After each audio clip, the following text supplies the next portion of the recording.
Minha família morava em uma casa simples com uma cerca branca, mas o nosso vizinho, o Sr. Collins, tinha uma casa maior, mais nova, sempre impecável, quase fora de lugar. Ele era um homem rico que morava com sua esposa, a Sra. Collins, e a filhinha deles, a Beth, de 2 anos. Só que o Sr. Collins sempre foi meio estranho. Ele quase nunca falava com ninguém e sempre estava sozinho. O que mais chamava a atenção nele era a obsessão pelo carro. Um esportivo preto super elegante, daqueles que só se vê em revistas. Todo fim de semana lá estava ele, polindo e limpando o carro por horas, como se fosse um tesouro. Eu ficava olhando pela janela, tentando entender por que alguém se importaria tanto com um carro. A Sra. Collins era bem diferente. Ela era muito gentil, sempre acenava para mim e às vezes até parava para conversar, perguntava sobre a escola e me oferecia biscoitos que ela mesma fazia. A filha deles, Maria, era uma menininha feliz, sempre rindo e brincando no quintal. Ver aquela família juntos dava uma sensação boa, mas tudo isso mudou de repente. Um dia, a Sra. Collins e a pequena Maria simplesmente desapareceram. Foi como se elas tivessem sumido no ar. Lembro do dia em que a polícia bateu na nossa porta perguntando se tínhamos visto algo. O Sr. Collins tinha dito que a esposa dele foi embora e levou a filha. Ninguém tinha visto nada de estranho, então, como todo mundo, a gente apenas achou que a Sra. Collins realmente tinha fugido. Os meses se passaram sem nenhum sinal delas, e a cidade começou a inventar 1000 histórias, umas mais bizarras que as outras. Alguns achavam que ela tinha fugido com outro homem, outros sussurravam que algo muito mais sombrio havia acontecido.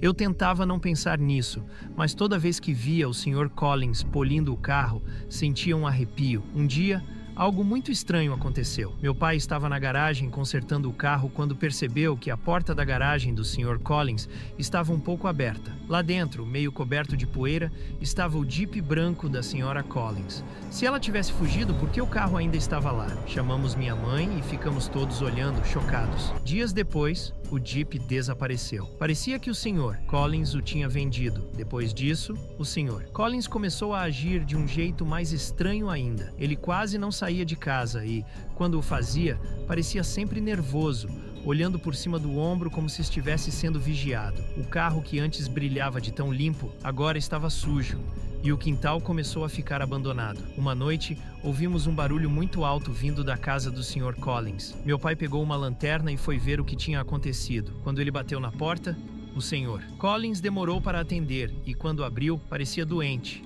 pálido. Meu pai perguntou se estava tudo bem, e ele só balançou a cabeça dizendo que tinha derrubado algo. Mas meu pai viu uma panela no fogão e, ao lado, uma arma sobre o balcão da cozinha. Aquilo o deixou muito inquieto. Depois daquela noite, as coisas só pioraram. O Sr. Collins ficou ainda mais recluso e as fofocas pela cidade só aumentaram. Alguns começaram a acreditar que ele tinha feito algo terrível com sua esposa e filha, mas não havia provas. Os anos se passaram e eu cresci, me mudei e tentei esquecer aquelas memórias. Mas de vez em quando, penso na Sra. Collins e a pequena Maria.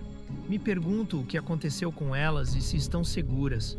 Nunca vou esquecer a imagem daquele Jeep branco coberto de poeira. Ei, antes de começarmos a próxima história, se você é novo por aqui, não esqueça de se inscrever no canal e apertar o sininho para não perder nenhuma das nossas histórias. Ah, e se puder, compartilhe essas histórias com seus amigos e familiares, ok? Obrigado. E vamos para a segunda história. História 2. A entrega. Então deixa eu te contar uma história meio estranha que aconteceu numa noite em que eu estava entregando comida. Normalmente é tudo bem simples. Você pega o pedido, segue o GPS, entrega e pronto. Mas essa noite foi diferente. Já era bem tarde, tipo depois da meia-noite. E o GPS me mandou para uma parte da cidade que eu não conhecia. As ruas eram estranhas, pareciam não fazer sentido, e as casas estavam bem afastadas umas das outras. Quanto mais eu dirigia, mais eu sentia que algo não estava certo. O GPS começou a se perder, e era como se as ruas estivessem mudando enquanto eu passava por elas. Depois de um tempo, o GPS avisou que eu tinha chegado. Só que a casa parecia abandonada. Ela estava no final de um beco sem saída, com a tinta descascada e as janelas quebradas. O gramado estava tão alto que parecia que ninguém cuidava do lugar há muito tempo. Fiquei com medo, mas pensei, é só uma entrega. Vai lá e entrega logo. Saí do carro com a sacola de comida, mas o lugar estava tão silencioso que era assustador. Quando cheguei na porta, ela estava aberta, meio entreaberta, e eu não sabia se devia entrar. Mas algo em mim disse para chamar. Então eu gritei, olá, Zrenia, mas ninguém respondeu. De repente ouvi um barulho, como folhas se mexendo no chão. Olhei em volta e foi aí que vi algo que me deu um baita susto. Figuras estranhas começaram a sair das sombras, como se estivessem deslizando no chão. Elas usavam máscaras brancas, lisas, sem expressão nenhuma. Meu coração disparou. E eu sabia que tinha algo muito errado. Antes que eu pudesse correr, eles me cercaram. Eram muitos. E todos usando aquelas máscaras. Um deles estendeu a mão e quando me tocou, senti que era fria como gelo. Eles me puxaram para dentro da casa e eu tentei lutar, mas era como se eu estivesse paralisado de tanto medo. Dentro da casa, eles pegaram tudo que eu tinha: carteira, celular, chave. E o pior, ninguém falou nada, nenhum som, nada. Quando terminaram, me largaram no chão e saíram sem fazer barulho. Eu fiquei ali, no escuro, tremendo e sem conseguir me mover. Depois de um tempo que pareceu uma eternidade, consegui levantar e correr para o carro. Quando cheguei na estrada principal, eu dirigi o mais rápido que pude, mas sabia que aquele medo ia me perseguir para sempre. Essa história me deixou com um arrepio, e até hoje, quando lembro, parece que o medo ainda está me observando, escondido nas sombras. Essa foi a noite mais assustadora da minha vida. E eu não vou esquecer tão cedo. História 3. O hospital. Era uma noite tranquila no hospital, tão quieta que até o silêncio parecia fazer barulho. Eu estava no porão, num escritório pequeno e mal iluminado, onde eu e outro enfermeiro passávamos o tempo enquanto o turno corria. Ali do lado ficava um necrotério, um lugar que eu evitava pensar. O ar estava pesado, com aquele cheiro forte de desinfetante que parecia grudar nas roupas. Estava tudo calmo, até que ouvimos passos lentos no corredor. Não era o tipo de passo rápido de alguém com pressa, como um médico, sabe? Isso chamou nossa atenção.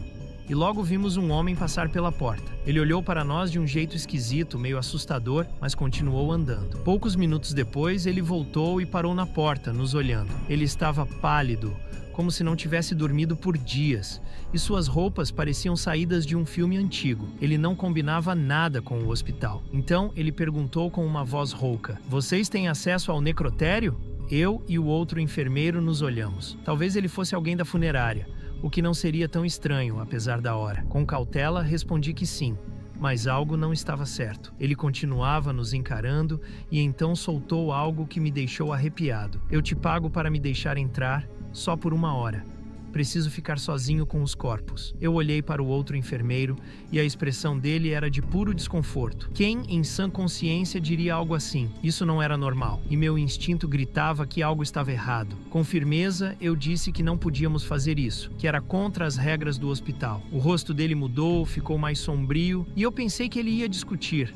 Mas ele só ficou nos encarando por um tempo, até que se virou e foi embora. Quando ele saiu, eu e o outro enfermeiro ficamos ali, em silêncio. A sensação de que escapamos de algo muito ruim era forte. Depois de alguns minutos, decidimos ir até o segurança contar o que tinha acontecido. No caminho até o escritório do segurança, o hospital parecia diferente, mais sombrio, como se as sombras escondessem segredos. Quando chegamos lá, contamos tudo para o guarda. Ele nos olhou com seriedade e disse que esse homem já havia tentado algo assim antes, mas sempre desaparecia antes de ser pego. Isso só piorou minha sensação de mal-estar. Voltando para o escritório do porão, eu não conseguia parar de pensar em como estivemos perto de permitir que algo horrível acontecesse.